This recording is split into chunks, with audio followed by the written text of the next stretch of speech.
Okay, Matt Lindeman, rector of St. Peter's Milford, and Maureen Lucas, youth minister at St. Peter's Milford. Welcome. I will hand this over to you to get us started. Perfect. I wonder if you'd join me in prayer as we get this going. The Lord be with you. And also with you. Let us pray. God our Father, you see your children growing up in an unsteady and confusing world. Show them that your ways give more life than the ways of the world, and that following you is better than chasing after selfish goals. Help them to take failure not as a measure of their worth, but as a chance for a new start. Give them strength to hold their faith in you and to keep alive their joy in your creation through Jesus Christ our Lord. Amen. Amen. So based on the camera angle I can see, am I seeing two people in the conference room? That's fine if that's where we are. Just check in to make sure we're not missing anybody. Okay, perfect. Well, good afternoon and welcome. I'm Matt Lindeman. I'm the rector at St. Peter's Church in Milford, and I was invited to do this and am delighted to be part of this conversation in this conference on unlocking grace and hope. I have to say, I was tuning in last night to evening prayer and thinking about our gospel lesson for our deaconess whose feast we were celebrating, Anna Ellison Butler Alexander, and talking about, God revealing things not to the wise, but to the foolish, to infants, to those on the margins. And, in the Episcopal Church, it doesn't get much more marginalized than our young people, as we were hearing about from Paul. I come at youth ministry from a background of working with youth. Basically a little bit about me. My parents are both Episcopal priests. I was doomed to do this work, although I resisted it quite a bit. It's actually why I named my son Jonah. I came into the church in my own way. I was confirmed in 8th grade and kind of did the thing in youth group. I'm the firstborn of the family, and the parish where my youth ministry was really activated was in Coronado, California, where my dad was the rector. And as that was kind of growing up, things were just a little clunky, but I also plugged in with a diocesan summer camp at Camp Stevens, which is shared between San Diego and LA. And so I kind of come at the church from growing up as an acolyte and in the pews, and as a clergy kid. I was a kid in Nebraska and then a teenager in San Diego, and then ended up going to school in Indiana and to the Peace Corps after that. So, in my journey of exploring my faith and going deeper in that, taking that more seriously, I am so grateful for the resources that the church has brought to bear in youth ministry, even if they're imperfect and kind of clunky. Even if it's just a small youth group where you have a youth minister who is just doing her best. I am so grateful for the leaders I've had who have just shown up as themselves. And that really taught me a lot about how to show up in the world. And so that's kind of how I want to frame this conversation, is one about showing up. When you think about showing up, it kind of helps me maintain an asset-based approach to ministry. What do I mean by that? Asset-based approaches to development are what I learned in the Peace Corps. It's a fancy way of saying you're being invited by your host country to a community to serve young people, and you don't have much money. You don't have many tools in your pocket. You don't have nearly the budget that the military gets. We are not USAID. The youth work in the Peace Corps was all about relationships. It's all about engaging people where they are, learning what they say they value in the community, learning what they actually value in the community with their time and effort, doing a lot of listening, eating a lot of food, and getting to know people relationally. From there, once you have that trust and relationship, you build something. So we gather around a table. We gather around those ubiquitous white plastic chairs that you see all over the developing world and on patio furniture all over this country. And we get to know one another. So, sitting down, breaking bread, sharing stories. Does that sound familiar? I think it should, right? it's the same old song, folks. It's relational work, it's intimate work, and it means we don't necessarily need to have all the answers. So it's in that truth of showing up for youth ministry that I am able to approach this without just feeling totally inadequate, because it's a humbling task to be asked to present to you, but also to be called into youth ministry. So thinking about asset-based approaches, when I was invited to do this, I would have been totally neglecting my duties to deny the fact that one of the best assets I have in youth ministry here at St. Peter's Milford is serving with Maureen Lucas. My own ministry experience as a youth minister was in part due to Nicholas Porter, who's over your right-hand shoulder there, who invited me to serve at Trinity Southport after my experience as a summer camp director in Province 1 at the Barbara C. Harris Camp and Conference Center. I had an interim ministry there after seminary, was still figuring out ordination stuff, and was called into suburban parish ministry, which I promise you was the exact last place I wanted to go. God is hilarious. But let me tell you a little bit about Maureen. Maureen's been the youth minister at St. Peter's Milford now this is our 7th year, or have you finished 7 and are starting number 8? Finished 7. I'm on. So if you think about middle and high school, that is a full life cycle of ministry. That is, the 6th graders who were in Maureen's program when she inherited it have now graduated and gone to college, and we are rebuilding now. So, this conversation is refreshing continuously. Maureen's been doing this work going on 8 years now, and values her students' curiosity and hard questions as they seek a place to form a foundation to grow in relationship with God at their own pace. She encourages students to discover and embrace their own gifts, to become leaders within the group. Maureen has been a rock star in leading mission trips, planning them and leading them, not just for our parish, but we've also done that regionally with collaborative mission approaches. We got one off the ground before the pandemic, and we had really high hopes that people would show up for a virtual Zoom mission trip, which we just scratched by the time we got to the spring that year of 2020. But she's done amazing work on that front. She's taught incredible Bible study lessons, leading youth group, incredibly immersive experiences in getting to know our scriptures. She and I have worked together on confirmation classes, and she's modeled vulnerability by actually going through confirmation class herself here in the South Central region of the Episcopal Church in Connecticut, kind of in and around New Haven. That's kind of our area in Milford. We're on the shoreline near New Haven. But Maureen's also created incredible resources for helping not just children, but also adults grow deeper in their faith. She does this on her own time and dime, and has gone deep in her own ministry by receiving a certificate from the Princeton Theological Seminary in youth ministry, and is always up on the latest research coming out of there and through those networks, but also through the Youth Ministry Institute or Initiative at Yale. I forget which it is. It's Institute now, I think. Okay. It was Initiative earlier. And Maureen and I have spent a lot of time sitting at the feet of some local incredible leaders in youth ministry, particularly in the congregational churches in Connecticut. Skip Masback, who helped found the Youth Ministry Initiative at Yale, was a phenomenal youth pastor called into ministry to serve in New Canaan, Connecticut, which was a place that was a petri dish for growing a youth program. But we've learned a lot together and apart, but we have so much in common in our own formation there. And Maureen is always networking with colleagues and friends all over the world to continue in this conversation. And she's a creative and adaptive Enneagram 9, which is kind of a peacemaker type, if you're familiar with the Enneagram. I'm a generalist, I'm a 7 on the Enneagram. And so when we sit down to brainstorm, we have great ideas, and it's really hard to get to a linear plan. So this is an organic conversation, okay? And I'm glad that this is kind of an intimate space where we can open it up and get a little bit back and forth. Maureen, what did I miss?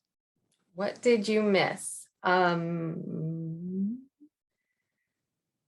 I don't think too much other than that, like a lot of churches, we don't have a full-time role for youth ministry. So I'm actually also a tax accountant, which is super interesting. But we're not here to talk about that. So call me at the That's your day job, and I've stolen enough of your time from your day job as we were talking about this. I can talk about this for hours.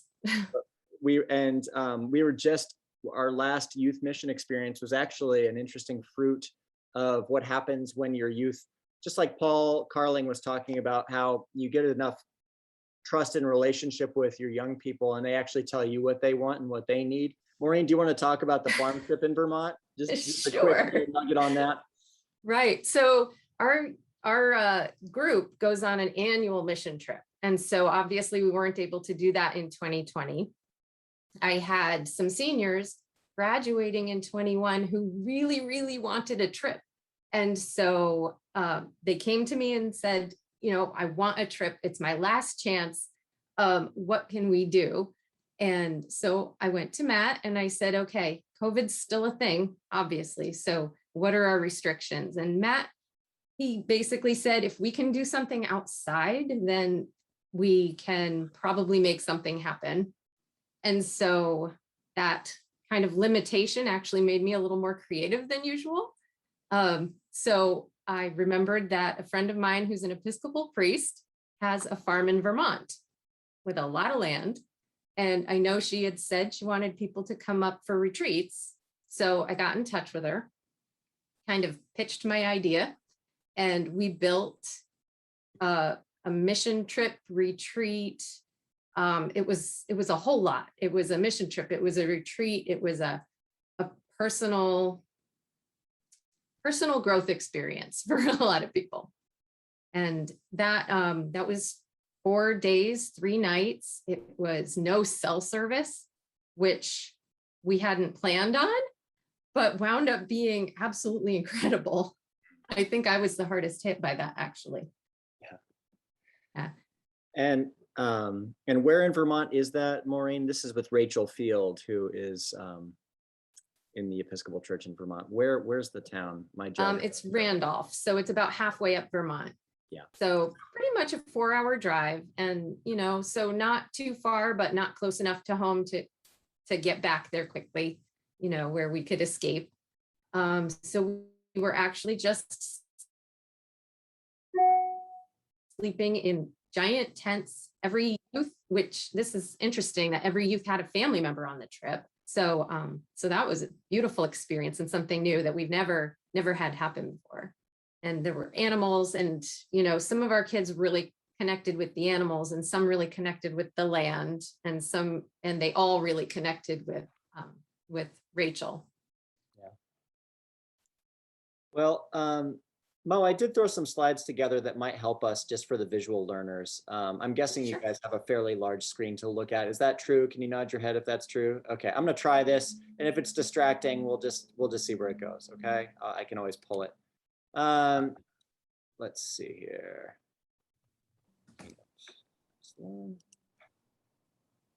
System preferences.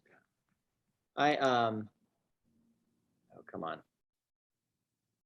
I'm on my office computer, which is different than my laptop, and I'm not going to mess with it because it won't work. Never mind. So, the basic theme here is showing up. And when we think about this, we think about this of what it means to do this as embodied work.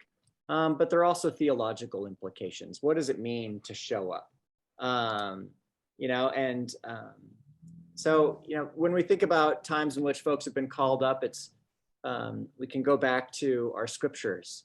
We think about the prophets being called into God's work, Moses being called through the burning bush, God reaching out directly to him. The Jesuits do that story a lot when they're talking about discernment with people, right? We're walking through the desert outside of our comfort zone, and that's where God meets us and calls us into new transformative experience. For many of us, working with youth ministry is a wilderness experience where we're not necessarily seeking that out on our own, but we're also hopefully not on the run from the law after committing murder in another country. That's a whole other, that's a whole other thing that we maybe probably apart from the Moses story. But we think about God calling the prophets, right? And calling them to show up into new ministry. And they would do that even if grudgingly. It's also missional work. We think about, we're living into that today in Luke 10, where Jesus sends out the 70 apostles 2 by 2 to go out into towns, carrying very little, but receiving hospitality wherever they find it. That's apostolic work. We're sent out into our communities. And, I think most importantly of all, it's incarnational theology. If we remember John's prologue, we remember that in the beginning was the Word, and the Word was God, and the Word was with God. Word became flesh and dwelled among us. Jesus is God's full embodiment of what it means for God to show up, to be for us and with us in a way that would draw us into relationship with each other and with God's self, and redeeming whatever we don't get right here. And so it's into those areas where we think about the theology of what it means to show up. God is constantly calling us to do that. And most importantly, and most comforting, is that God is constantly showing up among us in our conversations. I am so thankful for the way in which the Spirit has shown up in just even in the breakout sessions today, in just getting to hear each other's stories. Maureen, we were just, earlier today, we were talking about some of the beautiful models for, sharing our stories and gathering people together. And, one form is to kind of seek out an experience where we were challenged or changed, to name kind of who was part of that and to celebrate kind of how that's borne fruit in our lives. I think about the way in which when we show up for our young people, we get to do some of that as well. We get to kind of seek out these experiences with young people.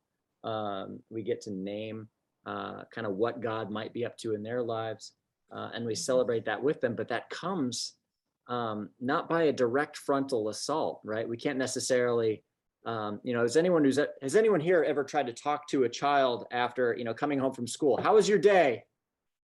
Good. What'd you do? Nothing. It takes a while to kind of unpack that. I remember in my youth ministry experience in Southport, we distilled a really simple program based kind of around Psalm 139 of our children recognizing their belovedness, of tapping into the theology of God's steadfast love from the Old Testament, a concept called Hesed. It's a love that you just can't get away from. It's just there and it's unearned. It points to grace, right? And so we would, we heard earlier today in Jerusalem's presentation, right, that our Gen Z, the folks we're working with now, are experiencing just acute, profound loneliness. And that's been true for a long time. In the youth ministry space, recognizing just how important it is to gather around a table for a meal. Sometimes that's the only family style meal that our children would get, because, and I'm living this reality now that I've got 2 kids in elementary school, and one's in swim lessons at this time and one's got soccer over here.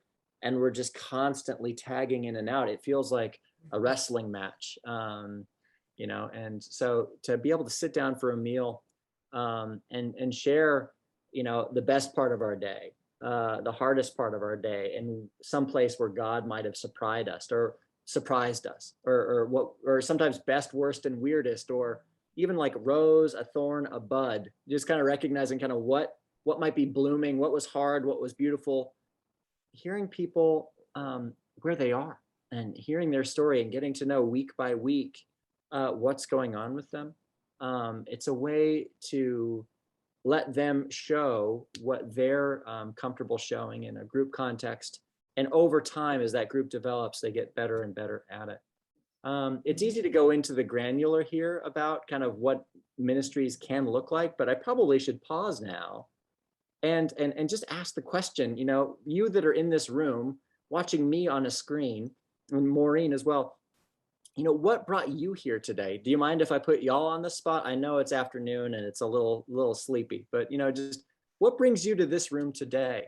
For those of you here in person and for those watching later, I invite you to think about that too. What's calling you into youth ministry? So yeah, go ahead. love of the youth calls and knowing the profound difference it made in my life as a young person to feel God's presence. I went to an Episcopal girls' high school, and I had an amazing headmistress there. It was in Richmond, Virginia. Mhm. And every night we had chapel after dinner, and once a week she talked to us. And this was in the 60s, and Richmond was very white, at least in that section of it. You know, they just took Robert E. Lee down. Right. So she just talked with us about the gospel and what did the gospel tell us about all the children. And it just, with her guidance and love, it brought me into a whole new place, also intellectually. Mm. And I could be different when I heard conversations at home. And I had that comfort and love from God when you have exams, that I just want my children and grandchildren to have that. Yeah. So That was in our Psalm from last night, right? Psalm 78, where we were talking about telling the story for generations yet unborn. You know, how do we pass this on? Yeah. Thank you for sharing. And remind me of your name. I'm sorry, I didn't catch it I'm on the. Lindsay. Lindsay? And I have taught, I love junior high and high school kids, but now I'm working with 5 and 6-year-old grandchildren. Yep. So from junior high and high school to 5 and 6-year-old grandchildren. God bless you. That'll keep you nimble. My first day of teaching the primary, you know, like I'm working with this one, I'm cutting something out, somebody else poured glue all across the table. Yep. I'm sure we all have those first day stories, and they're doozies. And you, sir, what's your name? My name is John. I was a high school teacher for 40 years, and I ran a youth program in Narragansett, Rhode Island. Hey, for nice. 4 years. For St. Peter's? Huh? At St. Peter's? At St. Peter's, yeah. Okay. I actually live in Charlestown and go to Holy Spirit from time to time. Hey, there we go.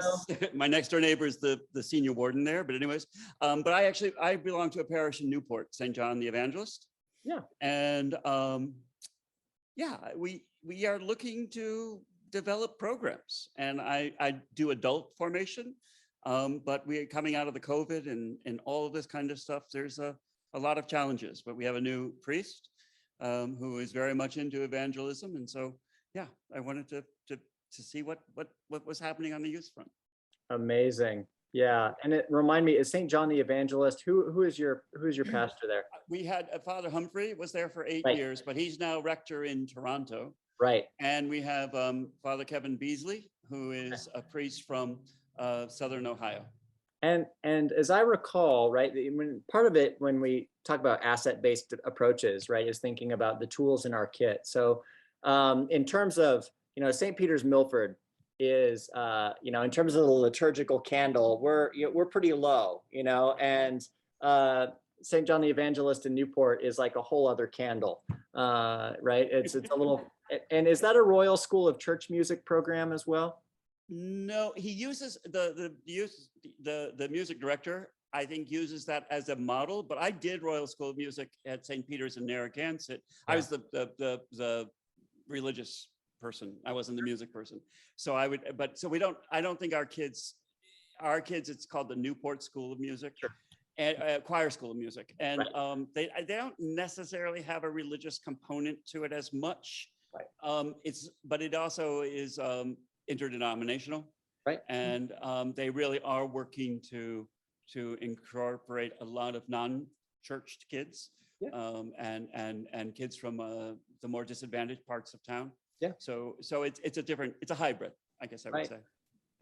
And just kind of knowing kind of where you are, where you serve, where your strengths are, those are just so important to kind of get a sense of, not just so that you can, not just so that we can take full advantage of what's ahead of us, but also have compassion for ourselves for what we don't have. Yeah. it's looking at those assets and saying, what is your church doing now? What is your community doing now? And what's important in that community? Absolutely. And we live, as you say, it's very, very high Anglo-Catholic church. We were radical in that we decided as a vestry that we would be open to choosing a female priest, which we knew might have driven a few of our members away. That ended up not happening, but we were more than willing to do that. Yeah. So again, we're still fighting a couple of those battles, but we also have some other things that are going quite well. So, okay. Matt, I've had something in the back of my mind for, I think it's like 4 years now. Yeah. The last parish where I worked before I had to start doing my internships in seminary had a youth group of about 30 kids, mostly ages 11 to 15, 16. Most of the time, they did activities on their own facilitated by the youth minister. Yeah. But they wanted to do something that the youth minister didn't want to do or couldn't do. And they sort of wanted to do a prayer walk because I'd been doing that with adults. And so we plotted out, a whole Saturday out in a wilderness area that had a number of features that we could stop at and go to and sort of pray at them and sort of meditate on meaning and things like that. So, I mean, because of the nature of youth groups and travel these days, there were a lot of parents along. Right.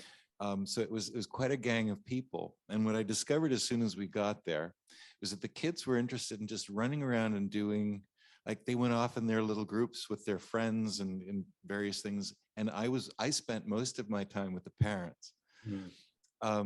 The parents and I had an amazing time, and the kids had an amazing time, but completely on their own, like without participating in any of the structured stuff that I had so carefully come up with.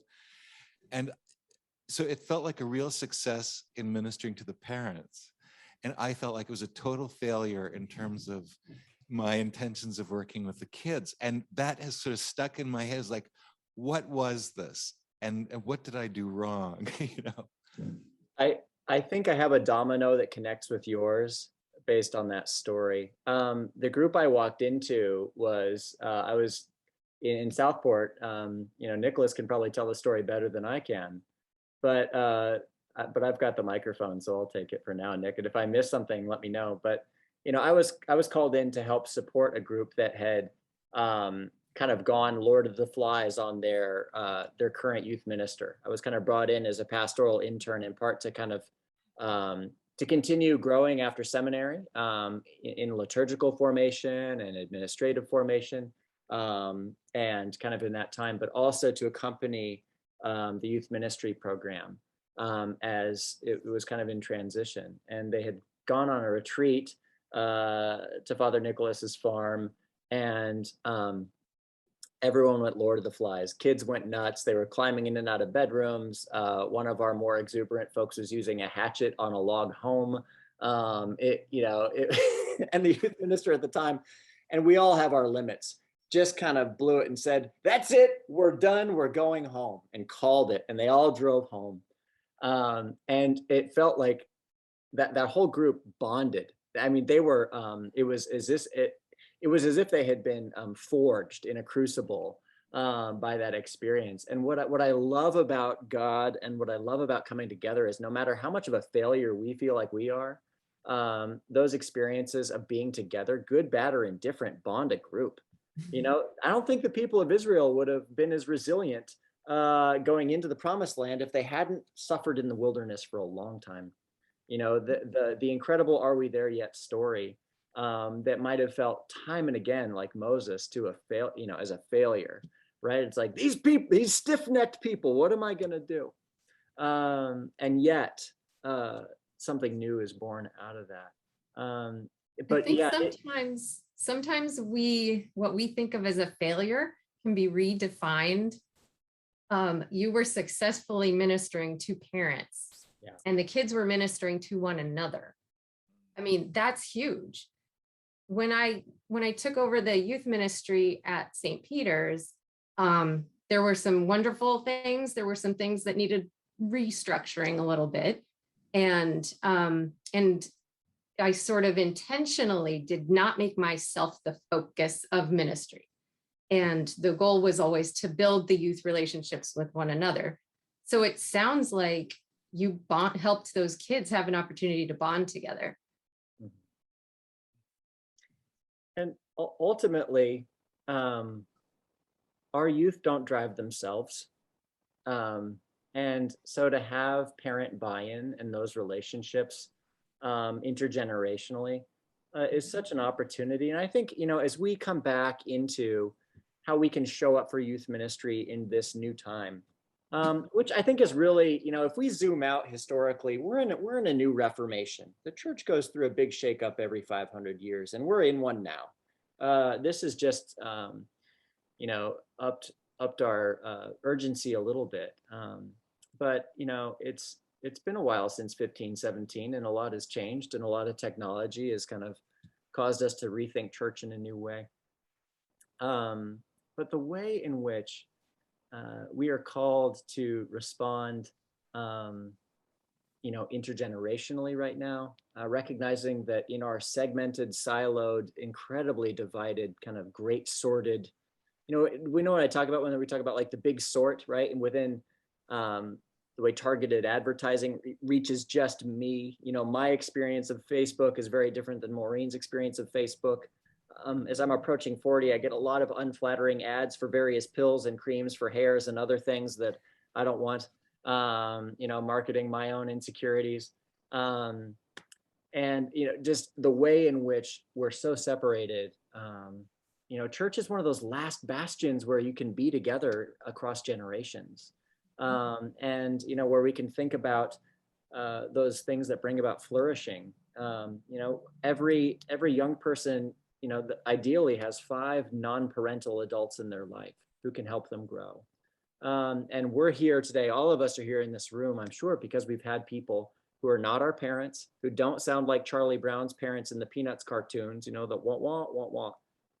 Someone who's a non-parent can get in there and offer some counsel that gets in a way that just doesn't when it comes straight on. I had, yeah, go ahead, Mo. I can't help but just think of Jesus and Mary and Martha, because prior to resurrecting Lazarus, Jesus cried with Mary and Martha. And, we're not necessarily walking in and pointing at the kids, like Matt said, those Charlie Brown adults with the, bossy voices. We're not walking in and ordering the kids around and telling them how to fix things. First, we're sitting in the muck with them. We're developing relationships with them. We're becoming those trusted adults that exponentially decrease their risk of mental health issues, substance abuse disorders.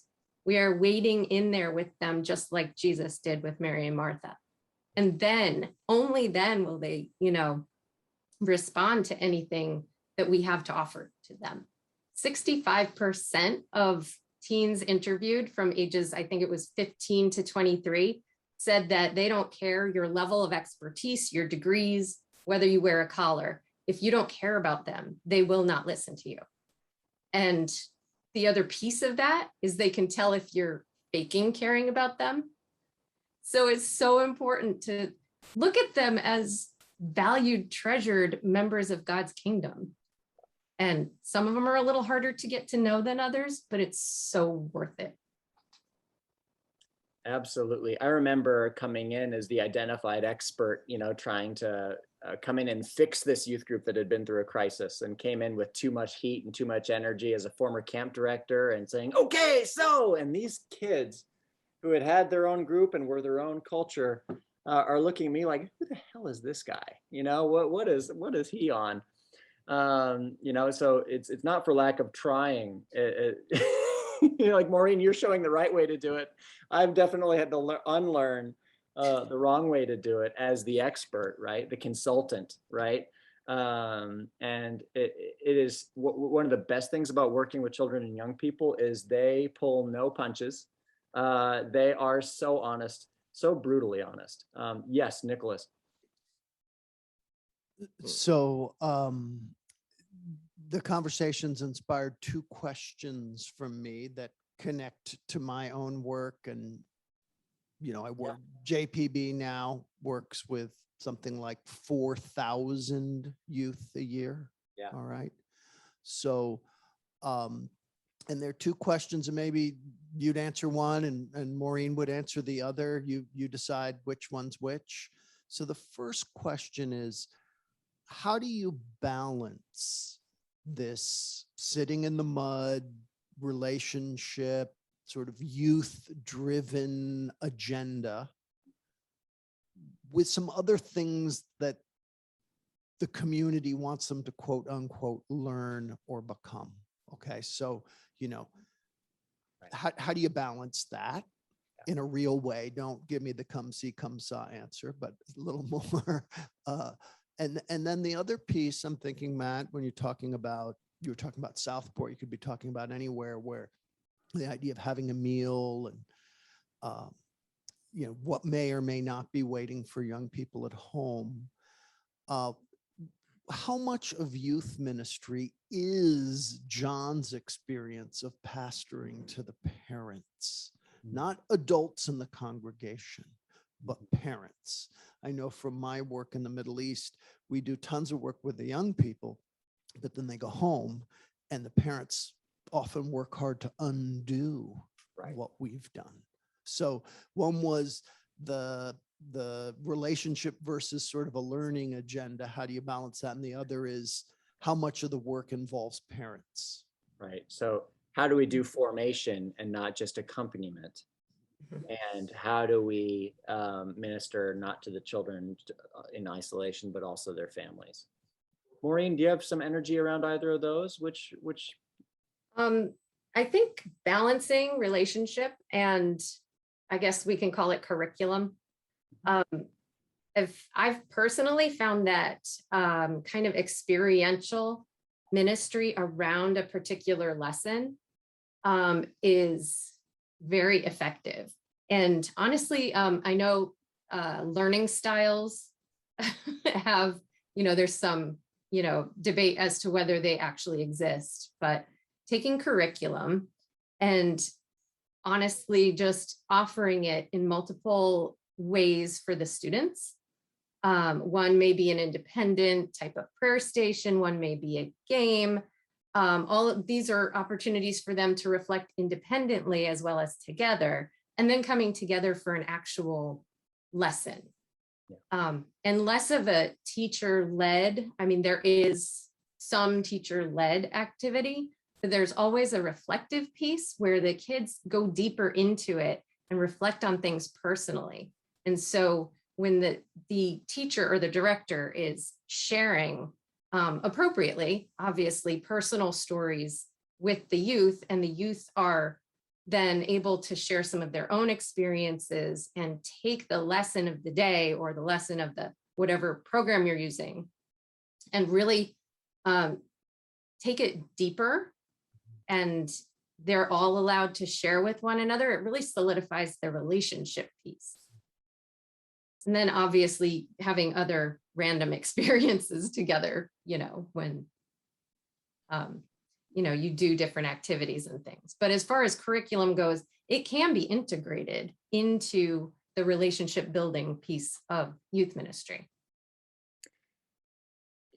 Absolutely. And I think you have to demonstrate, as Todd Bolsinger talks about in his book, Canoeing the Mountains, which is all about kind of the Lewis and Clark expedition and realizing that you can have a plan. Lewis and Clark planned on getting to the West Coast via canoe. And then there was this little thing called, the Rocky Mountains that got in their way.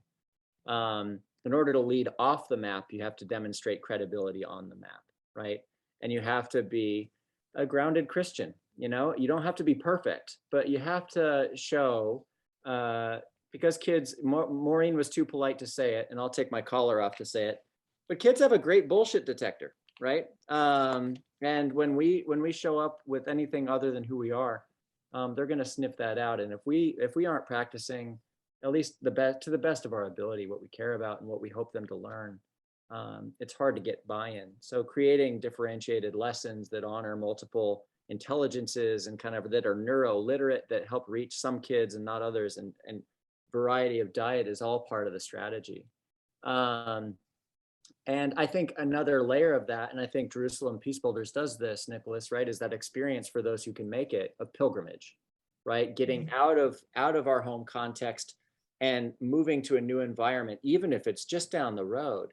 But just by being, cognitively, neurologically in a new place, it opens us to so much. We're so much more receptive because our bodies are physically processing the new space in a new way.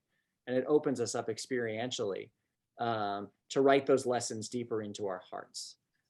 You think about the teachings of Jesus, how many of them were practical on-the-fly observations, the parables, or watching the widow put her coins into the offering box and seeing how much more she's giving, or watching the Pharisee and the tax collector praying. Being able to speak to experiences and narrate that on the fly. If you can get folks to go with you, it doesn't matter where, but to just go with you somewhere, and to be willing to travel, even if it's only a little bit, even if it's only on a prayer walk in the woods, or here in Milford. I had Maureen lead a prayer walk with our youth and with our vestry, praying for the different places here in town. And those experiences of being God's people on the move just tie into part of our story, don't they?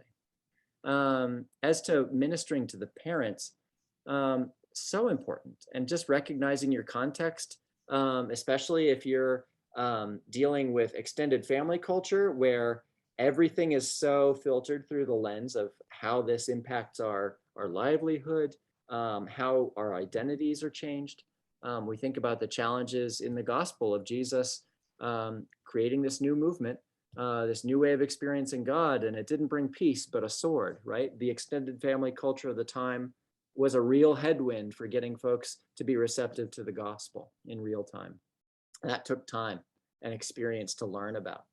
But with our adults, ministering to them, as a camp director, I far preferred overnight camp to day camp, in part because I didn't have to send them back every day so their parents would mess them back up. I mean, I don't mean to sound arrogant, but we all know that experience, right? Of, it's, in some ways they're kind of like the Etch-a-Sketch, and they go home and, whatever you wrote, it kind of goes. But I think we have to just trust that building relationship with the parents, either in extended family cultures all over the world, or even in the fragmented cultures of the stressed out family here in Milford, Connecticut, just trying, two parents doing the best they can, whether they're still married or trying to parent across different homes, recognizing that there are just tremendous limitations on everybody's time. It's really important to craft our approach and recognize that the assets and the challenges that our youth face are deeply connected with the caring adults in their lives, those caregivers and parents. So true. The parents are incredibly overwhelmed. Yeah. And so what I receive back when I reach out to them is very often radio silence. We call that holy ghosting here. Holy ghosting. Yeah. And however, when a crisis comes up, a parent and a child will call me. Yeah. And, that is such a gift. I had a situation last summer where it wasn't even one of my youth who was in trouble. It was her friend, and she and her mom reached out to me, and we took care of the situation. We took the necessary steps to, make sure that friend was cared for the way she needed to be. And if I can actually take that a step further, that really solidified the relationship I have with that family. And not that it's all about me as the youth minister, but this is kind of a point that we were making as far as relationships go. When my mom passed away earlier this year, this student reached out to me and said, I know I'm just a kid, but if you need to pray or you need anything, just call me. I mean, that is a youth ministering back to me. And that is such a gift, because it goes in a cycle. We're modeling for them. And then we're not in on the punchline. We're sending them out into the world. Let's face it. What are we sending them out with? And how are we equipping them through the relationships we have with them? That's Christ. Absolutely. Friends, I'm so grateful for your being here today. And for those that are watching this later, I'm rector at stpetersmilford.org. Maureen is at youth at stpetersmilford.org. That's spelled out in the chat, which you can access later, but I'm just so delighted for this opportunity to talk about how to show up for our young people. Just to close, there's a poem from Mary Oliver, which you may have heard already, but we think about kind of what it means to live a life and how we can show up for our world. And it comes from Mary Oliver's poem, Sometimes, out of her book, Redbird. And it's this: instructions for living a life. Pay attention, be astonished, and tell about it. Pay attention to our young people. Be easily amused and hard to shock about what they are up to in their world, and help them tell their story and share yours as you grow in faith.